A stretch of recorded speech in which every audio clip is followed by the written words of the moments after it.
Le manque de confiance est un manque de culture. Si une société a la bonne culture d'entreprise et le bon personnel, vous n'avez pas besoin de règles. Et si un employé abuse de votre confiance, remplacez-le. Nelly Grelier est directrice communication et partenaire chez Octo Technologies. Son rêve, faire de ce cabinet de conseil, spécialisé dans les nouvelles technologies et la transformation digitale, une boussole. Oui, une boussole. Parce que le numérique, d'accord, mais pas à n'importe quel prix. Nelly nous partage les étapes qui ont jalonné l'engagement éco-responsable d'Octo et les livres qui ont construit son agilité. Elle nous raconte comment cette tribu de tribus bouscule les modèles organisationnels pour transformer le rapport au travail et au monde. Alors, ça ne convient pas à tout le monde, c'est vrai, mais l'accepter, c'est ça aussi, être agile. Je suis Grace Leplat et avec Culture d'entreprise, je vous emmène à la rencontre des leaders engagés, des managers éclairés qui placent l'humain au cœur de leur stratégie et transforment le monde du travail. Bienvenue sur Culture d'entreprise, un podcast proposé par Natif. Bonjour Nelly. Bonjour Grace. Nelly, je suis ravie de t'accueillir sur ce podcast. Tu vas nous faire découvrir Octo Technologies et donc un domaine dont on parle peu en matière de culture d'entreprise, c'est la technologie, le numérique. C'est un milieu ultra concurrentiel avec beaucoup de turnover. Nelly, comment tu fais pour attirer les talents chez Octo Technologies et surtout pour les garder ? Alors la réponse est complexe, forcément.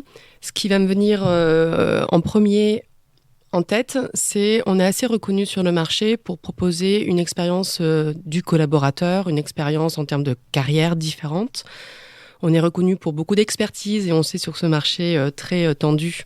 Les ingénieurs aiment avoir des missions à impact, aiment avoir du temps pour maîtriser la technologie, faire de la R&D. Et c'est des choses que nous, on propose.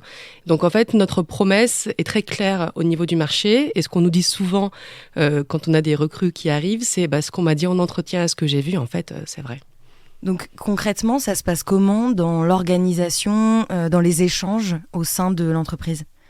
Alors on a une culture que j'appelle ouverte chez Octo, dans le sens où quelque part tout est disponible. C'est un peu comme dans l'agile, l'information est disponible, est transparente, est accessible. On n'a pas chez Octo cette notion de l'information donne du pouvoir, c'est pas du tout notre culture. Donc en fait, grosso modo, si tu veux une information, tu vas la trouver. De la transparence, quoi. C'est de la transparence. Alors ça veut pas dire que c'est toujours très très bien rangé, on a beaucoup d'améliorations là-dessus, mais tu peux la trouver facilement. L'exemple que je donne souvent, c'est les notes de frais sont accessibles de tous. Mon équipe peut voir mes notes de frais, par exemple. Tout le monde peut avoir accès à ce qu'il fait dans le time report, ce qu'on appelle chez nous, c'est ce qu'on fait au quotidien. Donc ça, c'est ouvert, donc il n'y a pas de secret. Donc ce côté-là est très apprécié. Donc ça donne, en fait, ça contribue à ce que l'une des bases importantes pour moi, la culture, c'est de la confiance. Et donc ce genre de pratique chez nous, ce genre de promesse, contribue justement à une culture qui soit forte. Et ça marche parce que, si je me souviens bien, vous étiez 70 quand je suis arrivée. Voilà. Quand tu es arrivée, aujourd'hui vous êtes plus de 1000. On est à peu près par là, ouais. Donc ça veut dire que les salariés restent et qu'il y en a d'autres qui arrivent.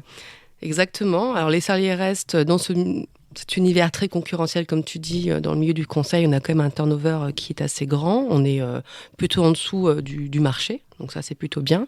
On aime beaucoup fidéliser parce que forcément, nous, on contribue énormément à la formation.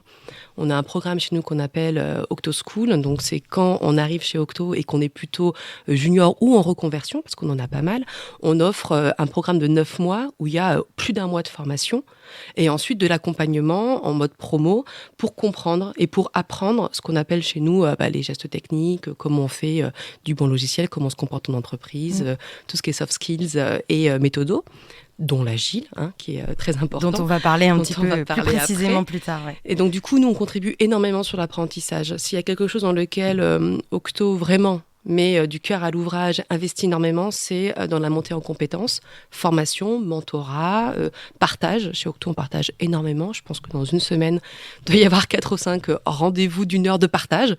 Parfois, c'est sur de la technique. Moi, j'y comprends rien, mais les gens se retrouvent pour parler de choses un peu compliquées. Et parfois, c'est juste sur comment j'ai géré mon projet, ce que j'ai appris, ce que j'ai vu, comment je peux contribuer, en fait, à ce que la communauté soit meilleure. Et donc, je vous fais part de mon expérience. Donc, c'est vraiment des choses importantes chez nous. Et ça, c'est reconnu aussi. Et les jeunes s'y retrouvent parce qu'ils apprennent auprès des plus expérimentés. Et les expérimentés adorent la partie transmission, et contribue à améliorer notre manière de faire. Dans votre organisation, ça se traduit en tribu, si j'ai bien compris. Oui. Sur votre site internet, il est écrit Octo est une tribu de tribus. Exactement. En fait, on est parti de ce principe, c'était en 2013-2014, donc ça fait un petit moment. On s'est rendu compte qu'il y avait un peu une perte de sens au niveau des collaborateurs. Ils avaient besoin de retrouver le pourquoi ils venaient tous les jours au travail.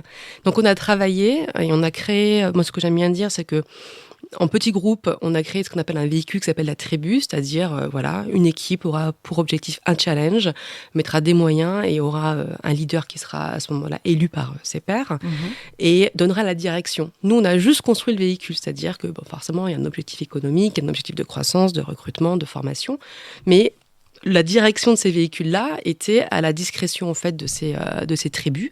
Et nous, direction, notre travail, c'était de dire ok, ce challenge est assez chouette pour les clients. On voit en quoi vous allez répondre à des enjeux business, des enjeux du numérique pour eux, et c'est ok. Et donc on s'est vraiment développé là-dessus. D'accord. La tribu en fait étant pour un objectif de faire des groupes plus réduits en quête de sens sur un objectif commun. C'est comme ça qu'on crée de l'engagement en fait. Et tout le monde le sait, plus on grossit, plus c'est important de remettre un peu de local aussi pour qu'on soit attaché à son équipe. Ça, c'est très important. Particulièrement dans un domaine comme le vôtre où ça peut être facilement très individuel, en fait. Mais le monde du conseil est tiraillé, c'est-à-dire qu'on est à la fois en mission chez notre client, donc on peut avoir un côté engagement, appropriation du contexte client. Donc ça, c'est une chose. Mais nous, notre principal objectif, c'est de se dire, Octo, c'est aussi là où ça se passe, donc il faut que tu sois attaché à ton équipe, il faut que tu sois engagé à ton équipe. Du coup, c'est très important pour nous, cette notion de tribu, de cet engagement et de cet attachement, parce que c'est là, en fait, qu'on construit les offres de demain. C'est là où on se rend compte de là où il faut qu'on aille sur le marché. Qu'est-ce qu'il faut donner, en fait, aux gens pour qu'ils restent? Qu'est-ce qu'ils doivent apprendre? Par exemple, si on n'avait pas eu cette notion de tribu, on aurait peut-être moins senti les évolutions du marché. Concrètement, donc je suis un ingénieur. C'est mon premier jour chez Octo. Qu'est-ce qu'on me dit? On me dit, on est dans une entreprise agile, transparente, fais ce que tu veux, ou on me donne une règle de conduite. Comment ça se passe en fait? Alors chez nous, déjà, l'expérience, elle commence pas le premier jour. L'expérience, elle part avant. On a tout un process d'onboarding qui est plusieurs semaines avant, avec notamment, alors nous, on est plutôt très curieux de ce qui se passe à côté de nous. Donc, on lit des bouquins, on lit des articles, on lit plein de choses. Donc, on envoie de l'information avant. C'est-à-dire que si tu rentres chez nous, tu vas avoir les prises de parole de notre PDG sur ce que c'est que la sociocratie qu'on a mis en place, c'est quoi l'agile. Le podcast de Nelly. Voilà, pourquoi avec pas le Grasse. podcast. Exactement, notre podcast magnifique qui fera vraiment les hits.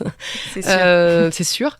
Donc, tu as tout ça. Donc, tu es déjà baigné dans ce vers quoi tu vas arriver. Quand tu arrives, en fait, tu n'es pas tout seul. Déjà, il y a un petit déjeuner d'intégration et puis tu as un parrain ou une marraine qui vient aussi t'accompagner. On part du principe aussi que c'est pas juste le premier jour où ça se passe, parce qu'en fait, on a besoin de corde de rappel aussi. C'est-à-dire que bien sûr qu'on va arriver, on va être dans une équipe. Nous, tout se passe au niveau de l'équipe. On va comprendre comment ça fonctionne. On va vraiment sentir ce que c'est d'être Octo au niveau de l'équipe. Et moi, ce qu'on a mis en place il n'y a pas très très longtemps, c'est quand même, quand on est encore dans les 6 premiers mois, on fait ce qu'on appelle une formation sur la culture et l'ADN, que je dispense avec un de mes confrères partenaires, qui explique le pourquoi on en est arrivé là. D'accord. Qu'est-ce qui fait qu'Octo est aujourd'hui ce qu'il est de 98, sa naissance, jusqu'à maintenant, avec les phases de crise, parce que tout le monde en a reçu. Il y a eu la crise financière, l'éclatement de la première bulle Internet, là, il y a la crise Covid. Et qu'est-ce qu'on a appris et quels ont été nos référentiels? On a beaucoup de bouquins qui nous ont permis de grandir. Celui des tribus, par exemple, nous a permis de grandir. Ça s'appelle Tribal Leadership.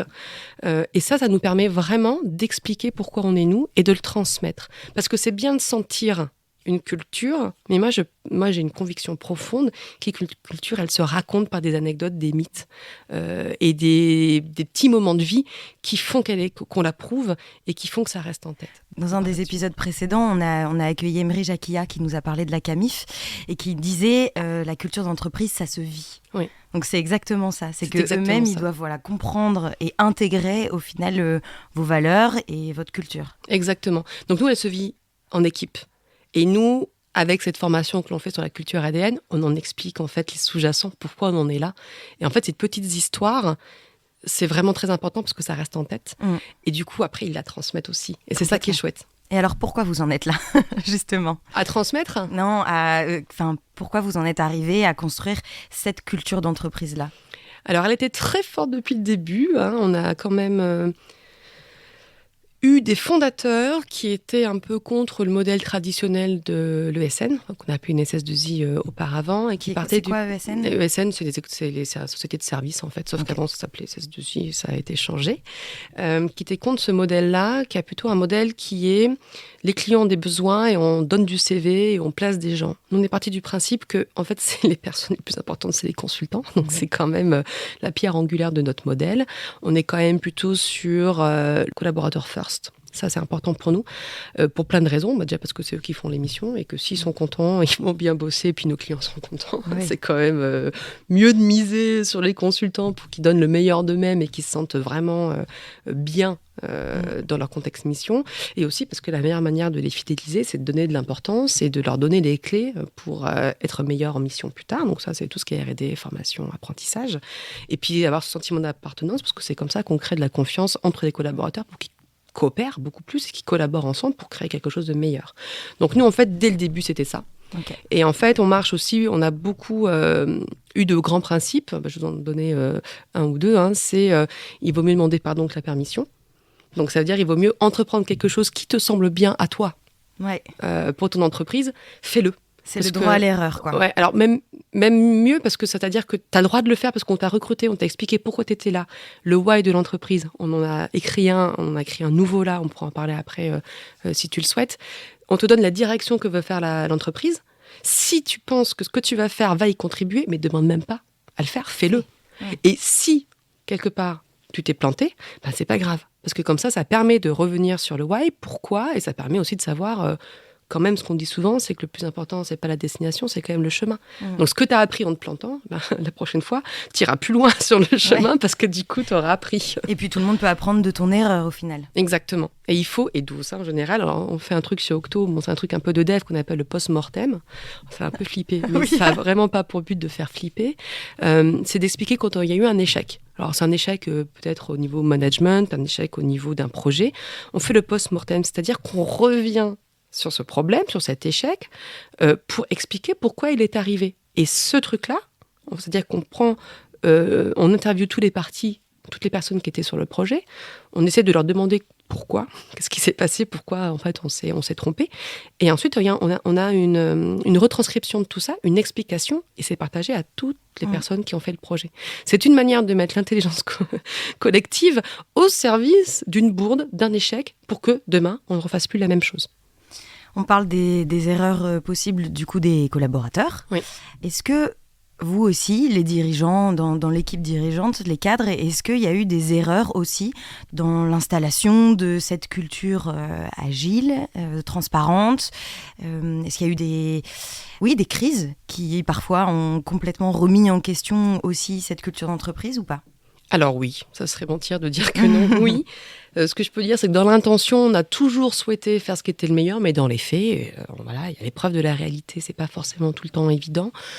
Comme je disais tout à l'heure, on a vécu plusieurs crises, certaines dues à un contexte, mais qui ont augmenté peut-être des problèmes internes. Et ce que je trouve important à dire, c'est à chaque fois qu'on a eu des moments de doute, des moments où ça se passait pas bien, on a essayé de comprendre pourquoi. Donc, à part de la littérature, et le moment où ça se passait pas bien, où on a créé les tribus, c'est vraiment ce bouquin qui nous a vraiment aidés. Il nous a vraiment aidés sur une chose, c'est-à-dire que ça, c'était plutôt post-crise financière. On était en 2008-2010. À ce moment-là, on avait des profils super forts. Vraiment, on avait vraiment ce qu'on appelle des gourous dans la tech. Et en fait, ces personnes-là, quand ils partaient, ça nous faisait beaucoup de mal. Et surtout, ces personnes-là avaient un comportement, parce que très expert, qu'on appelle dans le bouquin Tribal Leadership, le stade 3, c'est je suis super et comprendre, vous ne l'êtes pas. Donc, ce qu'on appelle les héros solitaires. Et on s'est dit, mais pourquoi on a ces profils-là ? Qu'est-ce qui fait ? Comment on fait pour changer, pour accompagner ? Et on s'est rendu compte qu'en fait, dans un milieu très expert, comme on le demande, donc on demande aux gens qui arrivent chez nous de développer une expertise très forte. C'est normal que ces comportements arrivent et c'est à nous, l'entreprise, de les accompagner pour qu'ils arrivent à ce qu'on appelle le stade 4. C'est nous sommes super et les autres, concurrents ou autres, non. Mais au moins quelque chose de collaboratif. Et ce bouquin nous a beaucoup appris, on l'a tous lu au niveau de la direction et on l'a retransmis. Et comme ça, on a pu expliquer c'est OK d'avoir une expertise, mais maintenant, ce qu'il faut que tu aies, c'est ce qu'on appelle une épiphanie, et que tu comprennes en fait que le pouvoir, en fait, si on est collectivement meilleur, l'apprentissage, les choses à savoir, il y en a plus. Donc, il vaut mieux être collectif plutôt que de prendre le pouvoir au détriment des autres. Il vaut mieux qu'on soit meilleur ensemble plutôt que toi, tu penses que tu es le meilleur tout seul, en fait. Ouais, bon, tout seul. Et donc, du coup, ça nous a permis de l'apprendre. Et en fait, on a expliqué ça. On a vraiment pris ce principe-là. Et une deuxième façon de voir, c'est on est tous faillibles humains, on fait tous comme on peut. Et le fait d'avoir une culture qui soit ouverte, c'est que dès qu'il y a quelque chose qui ne va pas, ça remonte très vite. Et il faut, je pense à mes amis partenaires, un sacré courage d'être partenaire aussi chez Octo, parce que c'est la magie de l'ouverture, la magie de pouvoir s'exprimer. Et c'est beaucoup de courage de la direction de devoir se dire « Ok, bon, là, on pensait faire bien, ça n'a pas marché. » Donc, on nous le dit, plein de manières, hein, des fois sur one-to-one, puis on a aussi des éléments de partage où toute l'entreprise peut partager ensemble. Et c'est à nous de faire mieux ensemble. Et en général, ça se passe par si tu n'es pas d'accord avec ce qu'on a fait, viens nous aider à améliorer la solution. D'accord, donc c'est une culture de l'écoute qui repose aussi sur le collaboratif, la confiance, tout ça. Mais cette culture-là, quand il s'agit de la mettre en place, j'imagine qu'il faut aussi la mettre en place dans un certain cadre. Oui. Parce qu'il faut simplement expliquer aux collaborateurs que oui, il a le droit à la parole, à tester des choses, qu'il est quand même, qu'on lui fait confiance. Mais cette confiance-là, comme dans toute relation, elle nécessite à un moment des barrières, un cadre. Quel est votre cadre ? Comment est-ce qu'on met en place un cadre ?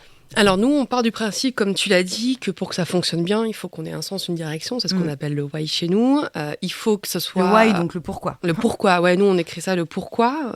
Après, il y a plein d'autres mots qu'on peut mettre derrière, raison d'être, ce qu'on veut. Mais nous, ça, c'est important pour donner la direction. Donc ça, c'est ce que dit Simon Sinek dans son bouquin Start with Why. Ensuite, il y a le how, c'est les valeurs. Donc ça, c'est hyper important. Et ça, on le dit tout de suite. C'est-à-dire que nos valeurs, nous, on en a 7, elles sont écrites nulle part parce qu'il faut les vivre, elles sont transmises. Et ça, c'est important. Et après, il y a le quoi. Et le quoi, effectivement, c'est ce qu'on fait au quotidien. Et tout comme dans l'agile, ça fonctionne bien parce qu'il y a un cadre. Justement, parce que s'il n'y a pas de cadre, du coup, comment expliquer ? Ce que tu es en train de faire, c'est pas ce qu'on attend. Donc, le cadre, il est important. Nous, le cadre, il est simple, c'est parce qu'il est au niveau des équipes, comme on a donné. Il est au niveau de grands principes, il est au niveau des valeurs. On part du principe que si tu as compris notre pourquoi, notre why, si tu es dans les valeurs, et si tu vois que tu es sur cette tribu qui est censée relever son challenge, il y a peu de chances que tu tapes à côté, en fait. Et si tu tapes à côté, c'est pas grave, on va en parler, comprendre pourquoi, qu'est-ce que nous on a raté, qu'est-ce que tu n'as pas compris, qu'est-ce qui n'a pas été clair pour y arriver. Au niveau des équipes, concrètement, quand elles sont dans leur mission, c'est effectivement, nous on est directeurs de mission, la satisfaction du client et la réalisation de ce qu'il y a à faire, donc ça c'est assez simple. Quand on est en équipe, il y a forcément des contraintes économiques, donc oui, ça c'est normal, pour toutes les boîtes. On reste une entreprise.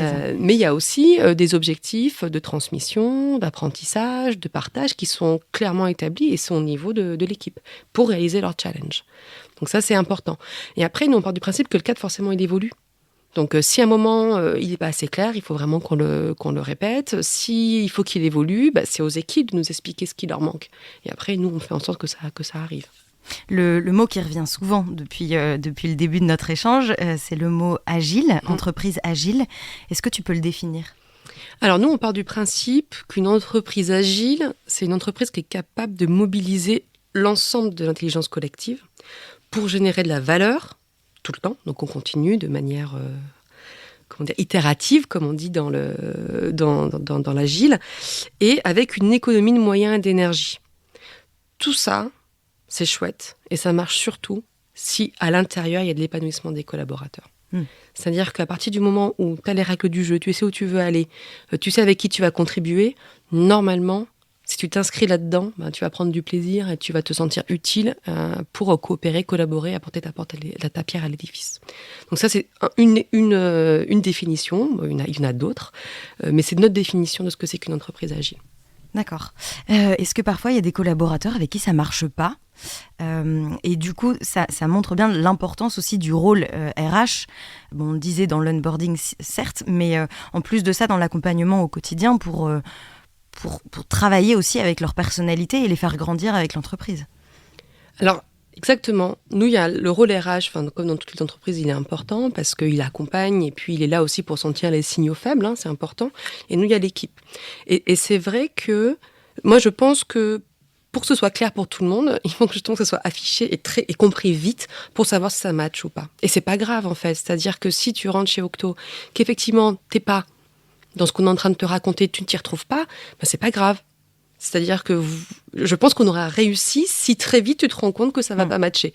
Parce qu'une culture, elle est là pour être identifiable, elle est là pour rassembler. Si on n'est pas dedans, ça veut dire qu'Octo n'est pas fait pour toi et que nous, on n'est pas fait pour toi non plus. Oui, c'est ça. Donc voilà. Donc je pense que c'est l'importance d'être très clair sur les attentes, sur comment on fonctionne et sur, entre guillemets, toute cette culture. C'est important. Et les RH, eux, ils ont quand même un boulot qui est grand. C'est-à-dire que quand on est recruté chez Octo, on a forcément un premier entretien qu'on appelle entretien RH qui sont là justement pour sentir ça. Eux, ils ont une pression assez grande sur les épaules. C'est pour savoir si cette personne va s'épanouir ou pas au sein d'Octo. Sachant que nous, on cherche aussi la singularité, c'est-à-dire qu'on est une somme d'individus qui viennent contribuer à améliorer. On recrute pas les mêmes personnes, et heureusement, parce qu'on a des créatifs, on a des ingénieurs, on a des communicants, on a des designers, mais il faut que le socle des valeurs, le how, il soit commun. Bon, globalement, on le disait tout à l'heure, vous en sortez quand même bien. J'ai vu sur votre site que Octo est Best Place to Work, donc meilleure place, meilleur endroit pour travailler, pour les entreprises entre 250 et 1000 salariés. Oui. Est-ce que ça, c'est quelque chose qui pour vous est important ? Alors, c'est important pour nous. Pour la petite histoire, on a participé il y a plus d'une dizaine d'années en se disant... on a l'impression qu'on est bien. Ça se passe bien, comme toutes les entreprises, on se sent un peu unique. Ça se trouve pas du tout.